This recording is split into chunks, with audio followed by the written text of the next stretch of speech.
The mundane task of scrubbing shoes takes on a whole new meaning in the Democratic Republic of Congo. It's part of a routine that keeps these health workers on the front line of the world's second largest Ebola epidemic safe from infection. The latest outbreak here has killed hundreds of people in the last 6 months. 18-year-old AISHA RAMAZANI survived but couldn't save her unborn baby. She's grateful for a second chance at life. When I was at the Ebola treatment centre, many friends came to see me, and that gave me confidence that I will be fine, despite my mother crying when she saw me. Other people were afraid of me. The doctor said that he could save me or the child. I thank the doctors for helping me survive.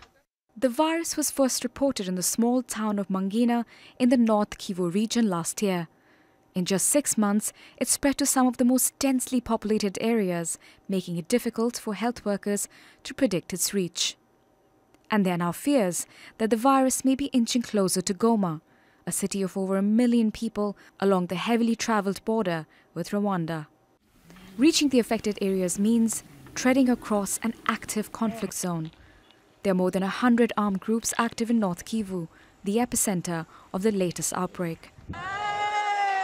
Health workers and civilians in Ebola-hit areas have come under repeated attacks by rebel fighters. Ebola centers were vandalized in the run-up to December's presidential election.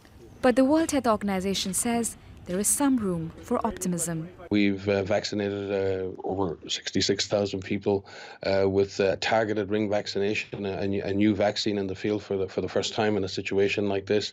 And we have literally hundreds and hundreds of staff in the field doing this work. So we believe that we've managed to contain the disease in the areas concerned. We've also worked very closely with the 14 surrounding countries. In neighbouring South Sudan, health workers have started getting their first shots of the Ebola vaccine.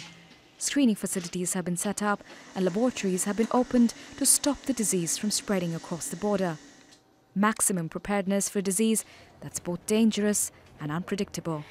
But it's what they need to prevent a repeat of the 2014 Ebola epidemic in West Africa, where the same strain of virus killed more than 11,000 people.